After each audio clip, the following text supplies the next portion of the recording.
Alright guys, welcome back to another episode with Just Vanning It. It's a midweek special again. We're inside the caravan. It is absolutely pouring with rain. It's been raining for 2.5 days. We are trying to do these outside, but the weather's just not giving it to us. So let's jump into this week's episode.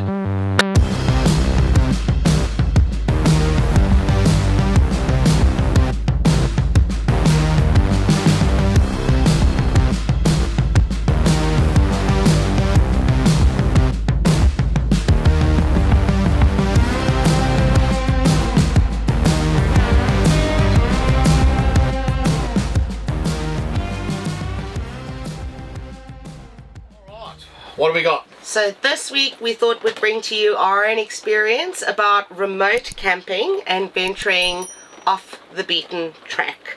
That involves a lot of unsealed roads. So we're going to talk you through how to prepare, because essentially we don't want you getting towed out. Number one, it's inconvenient. Number two, it's expensive. Some of these subjects we've touched base on previously, and we're going to touch again on them on this video. There's a few, there's not a lot, because some of these are actually in on the bitumen and unsealed roads, and obviously there's a lot of stuff that is generally just focused on sort of the dirt unsealed roads. So bear with us, we might touch base on a few things that have been mentioned before, but that's because we spoke about damages, and damages happen on unsealed roads. Yeah, anyway. So there we go. Alright, lovely. So number one, and this is absolutely crucial, is good roadside assist. Yeah, we've spoken about it before, like we said, but especially doing this and just traveling around Australia in general, you like to have a good one. We are with RACQ Ultimate. We get a lot of questions when we mention RAC or roadside assist. People reach out and go, which one and whatever. It's RACQ Ultimate. Now, do yourself a favour, if you're unsure of where your cover covers you, give them a call up, have a chat with them and find out, because when we broke down 3 years ago, this was 3 years ago, or just almost 3 years ago now, our cover covered $7,000 for the year of breakdowns, and we used that all up in one big stint getting towed across the country and the hire of the car, and we exhausted that in 5 weeks, but it got us out of trouble. So we get asked a lot. We're not quite 100% sure, we're going to be honest, we're honest people, but it's no harm giving your roadside cover company a call and let them know that, hey, I'm going up to Cape York, I'm going up to Arnhem Land, or I'm going to Oodendada, or I'm doing this, doing that. Where and what can I do if I get stuck? And just one thing to mention, you mentioned a couple of crackers there in terms of Arnhem Land, Cape York, Oodendada.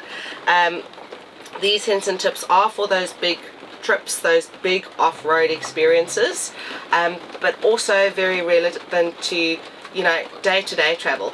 If you're popping out to a campsite or going away for a long weekend and there's an unsealed road, whether it's a 10-kilometre unsealed road or a 100-kilometre unsealed road, damage can happen within 1 kilometre of that unsealed road. Just like to say as well that people are gearing up for these sort of trips, especially now, like Cape, school holidays. It's a good time to do the Cape around that July, August. We've only done the Oodendada and Cape. We haven't done Arnhem Land or the Gib, or out to the you got the big Birdsville Big Bash coming up as well. I don't know what the roads are like out there, but some of this could reflect on those guys teaming up to go out there. And we also must probably asking, well, why do you even do it? Why put your caravan or your car through that torture of those corrugation roads? And I can tell you now, for myself and Sue, some of these roads lead to some absolutely amazing places. Yep. To be able to kick back and relax. And look, we did the Cape, we did 2 weeks up to the tip. We spent 2 weeks there, so it was really worth it. Like I wouldn't drive to the Cape for a day and then drive back. Some people do it, that's fine, that's just my opinion. So you must probably asking, well, why do you even do it? Like, man, some of these places are, some of those little stops we saw on the Oodendada track out in the middle of nowhere, it's just magic. Like, those type of memories will stick with me forever. Up the Cape again as well, we haven't done Arnhem Land, we want to do Arnhem Land, and hopefully we're doing the Gib in a few weeks or a couple months time. We'll cross the Gib, so I'm looking forward to these remote places. Great. Thank you. And number 2, a good UHF, but I'll let Derek take you through that because he's really the... Well, having a good UHF, number 1, is great just by in any type of touring, because especially like when we get in a bit more remote, you've got road trains and stuff, and it's always good to be keeping communication with them. And when we did the Cape last year, having a good UHF was great because we were in a convoy. I think it started off with 5 and we picked up and met people along the road, and they sort of tagged along, which is awesome. We grew to 8, and while we're up in the Cape, the first guy can radio back. He's happy to go first. We drove almost about a 1k to 1.5 k's break between us. Number 1, there's 2 reasons for that. It's good to leave a gap between us, and also to let the dust settle. You don't want to be driving right up someone, especially when you needs to brake or swerve or do something, then you're not doing that. So to be able to radio back through the crew, it was good. Like if you've got an oncoming car or cars wants to overtake you, I can radio forward, and it's just a good way to communicate and to prevent things from going wrong as well to an extent. And you mentioned something interesting there with the travelling distance. You mentioned about letting the dust settle. So one thing about unsealed roads is there is dust and there is dirt. So what we found an absolute learning curve for us, and it was through making a mistake, is when you're travelling on the unsealed and the dirt roads, there's obviously a lot of dust that's able to enter your van. So we do have a dust reduction system, but hot tip, if you have a dust reduction system, well, at least the Dometic, or a Dometic, for us we've got a Dometic, make sure that you pack in some extra filters. The reason for that is that once the filters clog, they're not washable. You can try and, bang out a little bit of the dust. We did do that up in Cape, where we banged it out every day. But there was so much dust that after 4 days it was absolutely caked. We were advised to get spares, but it slipped my mind, and I was that excited to get up the Cape I forgot to order a couple spare. We don't know about the caravans. I think you can blow them out and stuff. Look, we've got the Dometic dust reduction system, and that's our tip on that one. Yeah. So find out if your dust reduction system requires spare filters. Number 4, I'm already losing count. Number 4 is essentially rocks. Rocks are not your friend. No. So there are a couple of solutions around rocks. I think if we look at the convoy we travelled in, we had everything from, is it rock guards behind the tyre? I think I call it rock tamers, and then you've got the stone stomper, which is the net, I think, that runs across the van. There was a couple up there going up to Cape. We didn't have one. Again, I think there was a bit of a wait time on them, like everything in the industry, and I just sort of.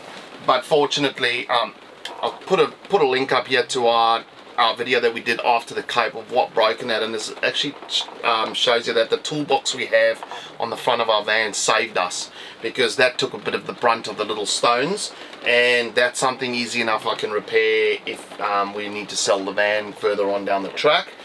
But I believe you can also get something called a blanket, a caravan blanket. Yeah, we've seen a couple of them, and not that many, where it's got that sort of like a blanket that they sort of put on the front of their van, and then if you have a window, it's got a zip, and you can unzip it and still pop the window open at night. So, So also what happens, another way, is some caravans come out with a total underbody protection.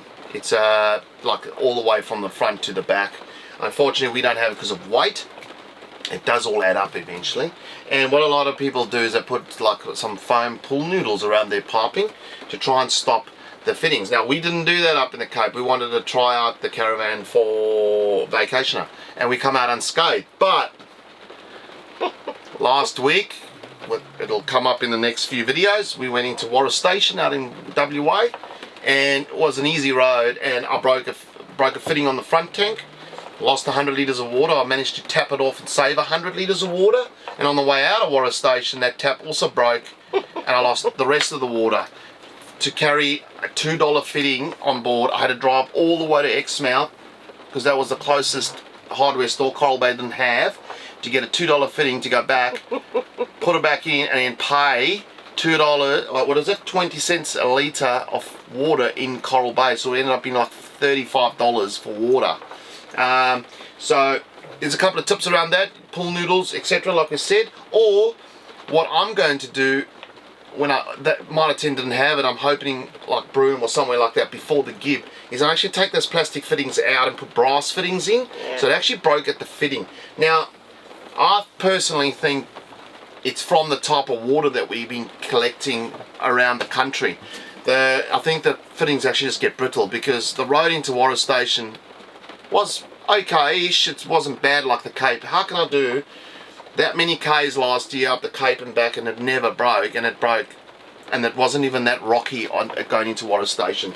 So I think it's the type of water, but so I'm going to replace that with brass fittings. So my tip to you is, if before you go out on these, why don't you jump underneath, have a look, maybe when your tanks are empty, have a look at replacing them, maybe to brass fittings, and then put in some pool noodles over the piping, and that way I'm pretty sure you'd come out unscathed.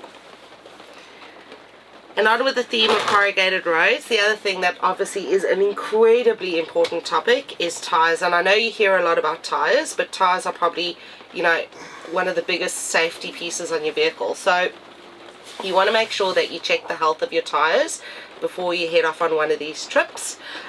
Make sure you have a spare tyre. And have a look at the spare tyre. Yeah. I bet you these people watching this video, like, it's like your driver's license. It's something that you have in your wallet that you show, and you never actually check the expiry date on it. Tyres, like, I will be honest with you, I don't know when last I've actually checked my, I've never checked the spare tyre, I'll be dead set honest, on the back of my ute. Never had to use it, touch wood. And the one on the rear of the caravan, I've never had to touch. Check them, take them in. These guys, something like that could save so much time, so much money. If you have time to prep for a trip like this, I'd be taking my spare wheel off the car, or taking my car to a tyre place, let them check it out. And and if you don't have a tyre cover over your tyres, which some people do, some people don't, the sun actually deteriorates the tyre, I believe. And you know, you could have your tyre on the back of your car for years, and then we want to go and do Cape, and it's actually quite hard and brittle, and it's actually quite unsafe. So yeah, sorry Sue, so check the spare tyres as well. Also, something we've learned is make sure you have a jack to go with the tyres. Yeah, check your stuff. Yeah. Check your jacks there, number one, and that it's still operational. And we spoke about this in the last video, just a good quality torque wrench. Yep. To make sure you can tighten up. Especially on those type of roads, and also on the bitumen. I checked it obviously more when we're off-road, just go around every morning and have a, like, just tweak up the nuts if they need to be tweaked. So a good, I think it was a torque wrench I got again from Super Cheap Auto for 70-80 bucks. Yeah. Yeah. And in terms of tyres, also make sure you've got a tyre repair kit with you. Yep. So tyre repair kit. Here we go. Carry this on board with me. I will. Now, let's have a look in here. Show you. Look, this could get you out of trouble. This may not. I've never had to use one before. Also, it's no use having one if you don't know how to use it. I've watched YouTube channel videos on it, and yeah, there's a lot on YouTube about how to use these. So.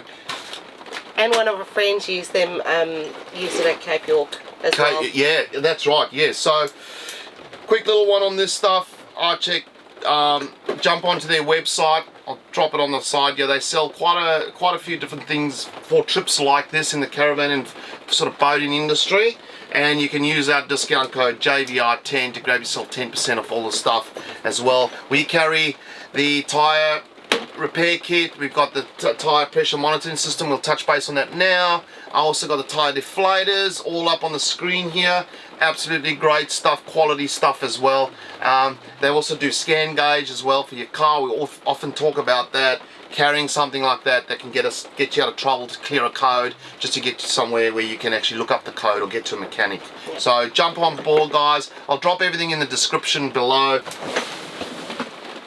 Here's the tyre pressure monitor. I've just grabbed this out the car.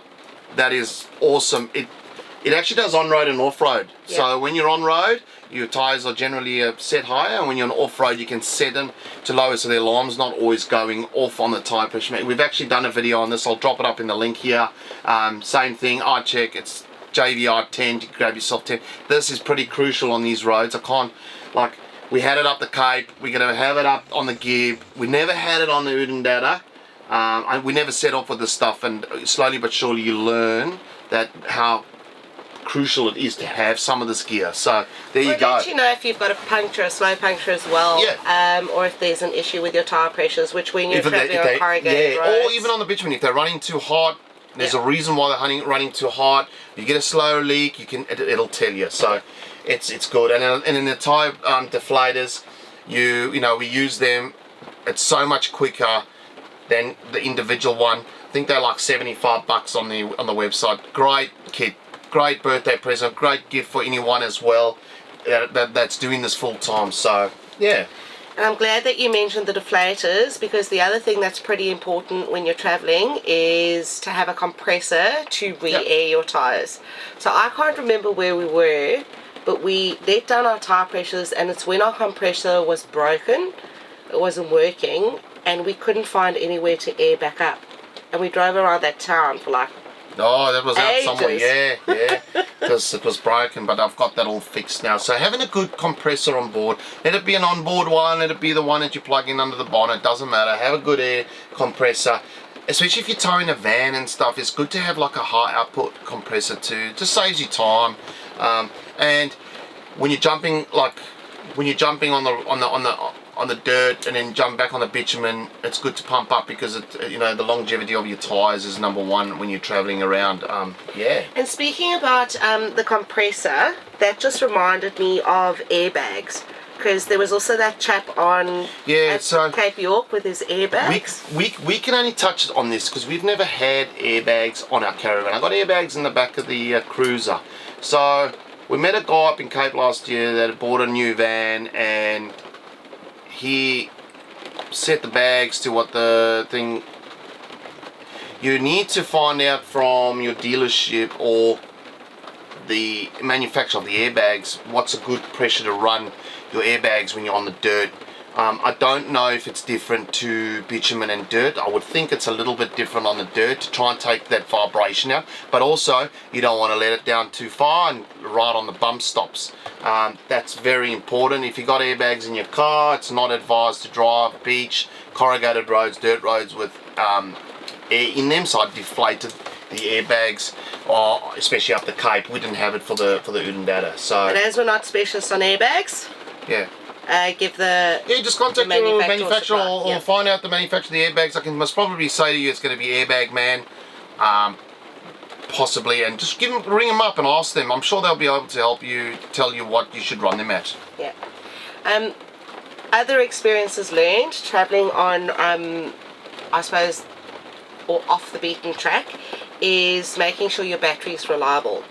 So when you go on a trip, you want to make sure if you're not sure whether your battery is reliable, take it in for testing. I know a couple This is in the car. This is like the battery in the car. And possibly if it's a couple of years old, your caravan, and you've had the batteries for a while, it's good just to have things like that checked, because you're going to be quite remote.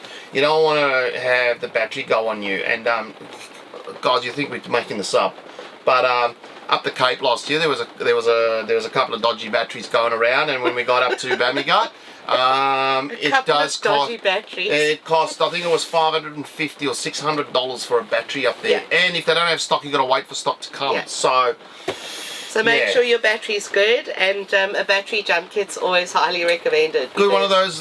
Where's mine? I've got one. I'll put it up on the screen here. I've got an ALB one that I bought. You can get plenty of makes out there. Just make sure that if you're going to go and buy one of these, that they actually can jump, because you get different ones. V8s, I think, are a little bit higher output. Because obviously you got to turn the V8. So just make sure you're buying the big enough one for your car, so you can jump start your car. So yeah. So battery tick.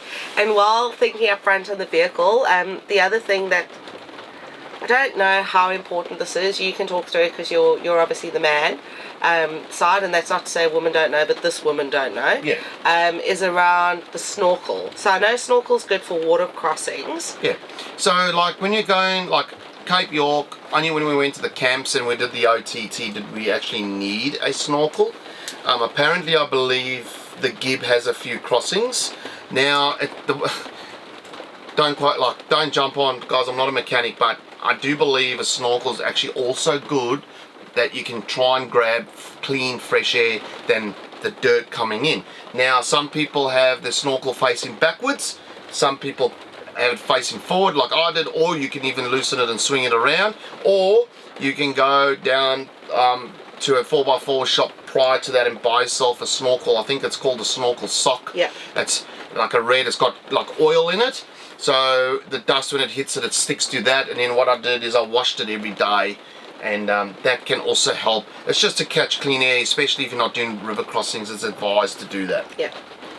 And obviously with that clean air piece, I know that when we were up the Cape, we had to blow out the air filter every day. Yeah, even though we had the snorkel, yeah, and we had the sock on, we did a couple of comparisons, and it was much of a muchness. And yeah, I didn't actually take a spare filter with me. Not that I needed it, but I've got the compressor on board, which then acts as a blower, and I would blow out my air filter every day or every second day, going up and driving around. But if you're going to do sort of extreme tracks, I reckon I would say carry not a bad idea. Not a bad idea. How much are they? 40, 50 bucks. It's super cheap. Yeah. Carry a spare one. You know, they don't weigh a lot either. We always know we talk about weight, but carrying a spare air filters was probably the go. A few bits and pieces in terms of carrying spares. So we've very recently learnt, as Derek mentioned, that a few spares in terms of your water fittings and maybe a few hose clamps wouldn't go amiss. Wouldn't go amiss. They're Cable small. ties, the old cable tie. Oh, cable ties, yeah. Mate, those are the best things when you're out remote, because they just somehow seem to fix a lot of stuff. So good couples different sizes, even the big fat cable ties don't go stray as well. I've used a few of them too. So somebody loves a cable tie. Yep. Which also fastener or a glue if you need to repair something.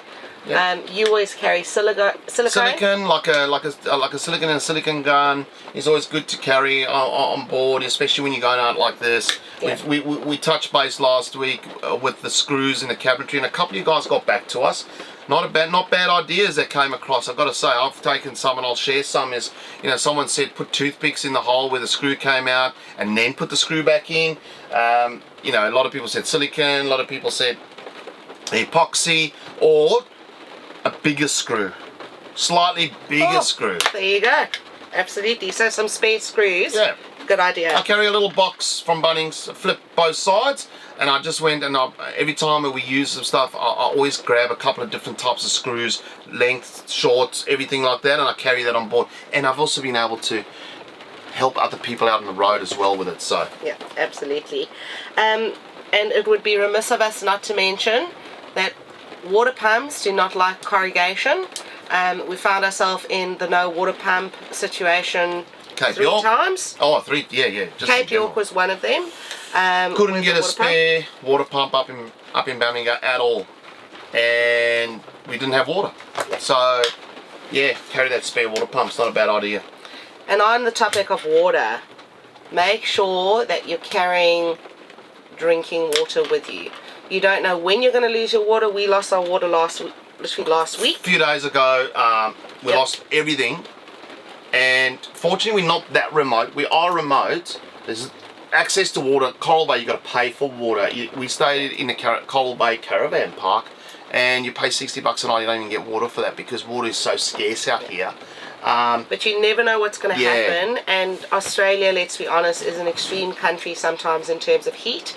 So just make sure that you've got spare drinking water on board.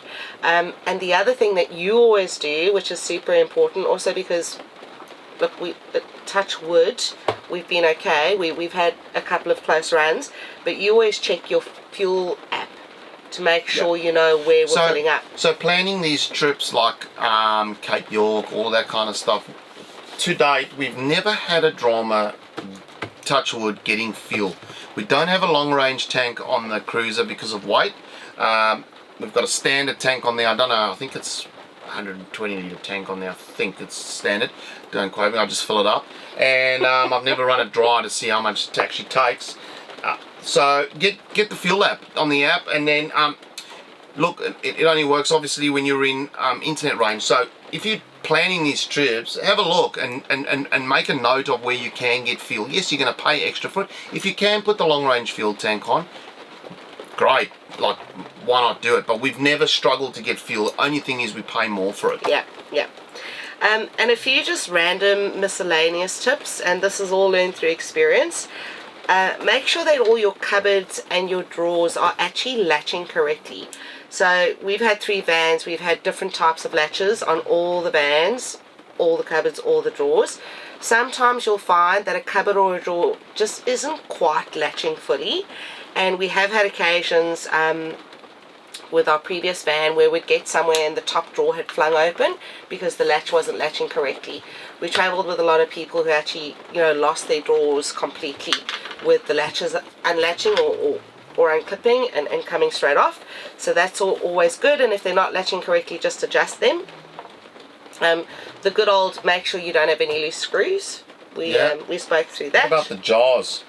Oh yes, oh dear. So here's a top tip, and I think a lot of people who travel will know about this, and it happened to me personally, and it was supreme. On the Oodendata track. On the Oodendata. So everything was great until I opened the fridge, and an entire big jar of olives in sort of that oily brine had just, the jar had worked itself, lid had worked itself loose from all the corrugation. With each bump was a little click of the jar lid, and it had gone everywhere in the fridge, and it took me like an hour to clean it. And I chatted to someone and told them about it, and they just laughed because it had happened to them on a trip as well. So with this one, our tip is tight, make sure your jars are tight. But if you know of a better way, drop it in the comments down below, because we're also keen to learn. We always say we wake up every day and I learn something new, and I'm pretty keen to hear if there's another trick of the trade that possibly you could share with us, and if you're happy with it, if we do another one of these videos sort of similar to this down the track, we can share that with people, you know. 100%. Make sure everything that's fragile is stored correctly so it won't damage, and very importantly, don't leave anything loose in the van that can knock around. And these are, guys, like we said, this is for really going on the dirt tracks, and you know, but we do this on a daily basis if we bitumen or on the dirt really now, because you never know where you might want to turn off and go and explore as well. So and lastly, just make sure your water pumps off when you're traveling and you don't have anything in your sink. And I would like to say one thing before we close, guys, just remember, have fun. We do these little videos to try and help you for tips so that you can go out and actually have and enjoy yourselves without having, hopefully, no breakages or breakdowns or anything like that. That's the last thing we wish for anyone. That's not a nice thing to go through. So remember, I got a new saying: live, laugh, explore. But from myself and Sir this week, guys, have a fantastic week. We'll recover from our wet Wednesday, and if you haven't done so already, please hit the like and subscribe button below. It really costs you nothing, but it helps us incredibly to grow our channel. Alright guys, safe travel, see ya.